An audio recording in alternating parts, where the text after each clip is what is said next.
Assalamualaikum, salam sejahtera. Saya Faizal Nusantara Metal Detector. Hari ini saya nak cover basic penggunaan Quest Q30. Jadi dia macam kita beli kereta kita kena kenal steering, ini minyak, ini brake dan sebagainya. Untuk Quest Q30 ada 3 benda yang anda perlu ingat, yang bagi saya sangat penting. Anda jangan tersilap. Sama juga pada model-model metal detector yang lain daripada jenama yang lain, anda boleh menggunakan pengetahuan yang sama. Hari ini saya nak highlightkan 3 setting yang mesti anda faham dan mesti anda tahu. Mula-mula kita turn on mesin, tekan button tengah ni. Apa yang anda perlu tahu tentang metal detector satu adalah sensitivity dia. Sensitivity ni adalah power metal detector. Jadi semakin tinggi kita set sensitivity tu, semakin dalam dia boleh kesan objek lah. Tetapi kalau dia terlalu tinggi, dia boleh jadi tak stabil. Kalau anda nampak sebelah huruf P ni ada gambar macam meter kereta kan. Jadi kebanyakan metal detector dia menggunakan simbol pedometer kereta ni lah. Jadi apa maksudnya? Bila contohnya sensitivity ni, dengan tekan butang atas bawah ni, dia tulis this sensitivity. Jadi dengan kita naikkan sensitivity ni, metal detector kita akan boleh detect barang lebih dalam. Cuma keburukannya adalah macam kereta bila minyak tu kita tekan banyak sangat, kereta kita susah nak kawal, dia jadi tak stabil. Jadi sama juga metal detector ni, bila dia tak stabil, dia ada bunyi Jadi jikalau dia jadi tak stabil, anda perlu turunkan sehingga dia diam lah. Contohnya kita cuba 80. Kalau ada sikit-sikit tak apa kalau tak boleh lagi, turunkan lagi, contohnya 70. Dan anda dengar sama dia stabil atau tidak.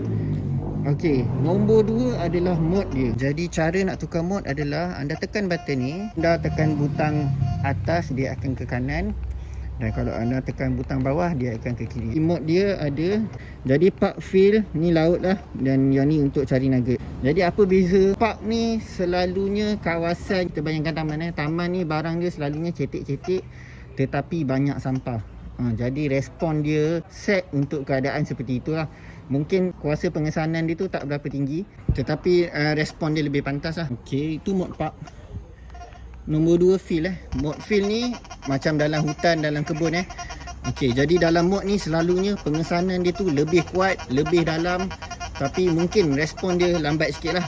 Kalau anda tengok bila saya tukar je mode field, dia terlalu bising Jadi sebab dia letak more power into the machine. Nombor 3 adalah mode wet sand atau salt water lah. Dua-duanya untuk pantai. Jadi untuk mode wet sand ni adalah keadaan di mana kita bermain di pantai, di pasir basah lepas air surut, pasir tu basah lembab jadi kita main di situ. Dan satu lagi adalah mode salt water. Jadi salt water ni apabila coil kita sudah terendam dalam air, jadi kita tukar masuk salt water.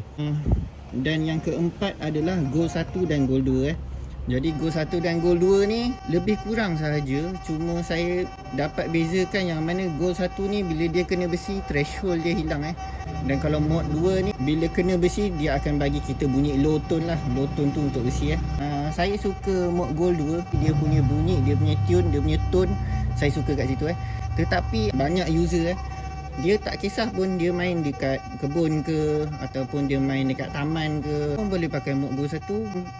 Kalau anda nak cari biji emas pun tu, anda sebenarnya boleh pakai mode yang lain. Saya pernah main di pantai, saya pakai goal 2. Ada kawan main di pantai, dia main pakai mode park. Tapi ada satu lagi setting yang lepas ni, iaitu ground balance. Yang itu anda perlu tepat, anda perlu betul mengikut keadaan tanah. Okey, yang ketiga yang anda perlu tahu adalah ground balance butang ground balance yang bawah ni. Cara nak ground balance adalah kita hayun mesin, pastikan tak ada objek bawah tanah Jadi contohnya, okey, sini diam kita tekan ni hold, nanti ada tulis pump coil dan kita pump kat tanah Okey, dia akan ubah bila ke. Okey, ni 32 29, 32. Okey, jadi daripada asal dia tu 80 lebih Bila kita pump, dia akan baca tanah tu dan dia akan bagi nombor yang sesuai lah dengan tanah tempat saya. Mula-mula dia bagi 32, kemudian 29, jadi nombor itu dah tak jauh berbanding yang 80 tadi. Kalau anda pump dapat 36, kemudian anda pump lagi dapat 39, jadi anda jangan pening. Beza dia dalam lingkungan 5 tu sebenarnya tak ada masalah. Jadi ground balance ni dia baca nilai tanah. Jadi tanah ni ada 3 jenis. Satu tanah yang biasa macam dekat kawasan taman ni. Tanah yang biasa ni selalunya mineral dia rendah lah. Nombor 2 adalah tanah pantai ataupun tanah garam. Ataupun kalau dalam term metal detector yang sebenarnya dia panggil conductive soil. Conductive soil ni tanah yang boleh mengalirkan elektrik.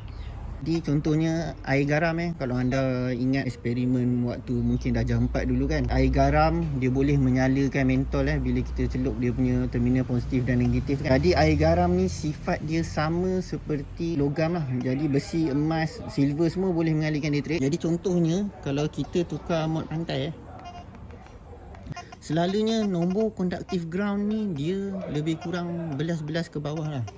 Ground balance. Okay. Yang ketiga adalah tanah gold lah. Jadi tanah gold ni adalah tanah jenis magnetik. Biji emas ni dia selalu duduk dengan biji besi dalam bentuk yang kecil-kecil melekat dengan magnet. Sebab tu kita panggil dia magnetik. Jadi sama juga dalam mode gold ni juga anda tekan button ni dan anda pump dekat tanah tu lah. Dan dia akan bagi nombor yang sesuai dengan tanah tu. Selalunya tanah jenis magnetik ni nilai dia tinggi lah.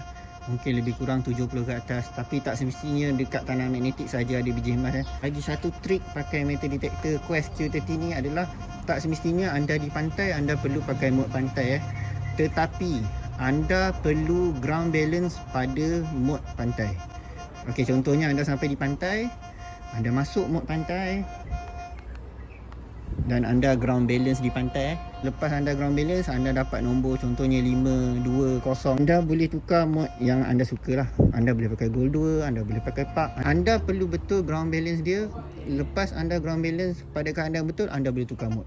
Itu adalah cara menggunakan Q30 yang paling basic. Ada setting yang lain yang saya akan cover pada video-video seterusnya. Terima kasih kerana menonton. Jangan lupa like dan subscribe. Sekian.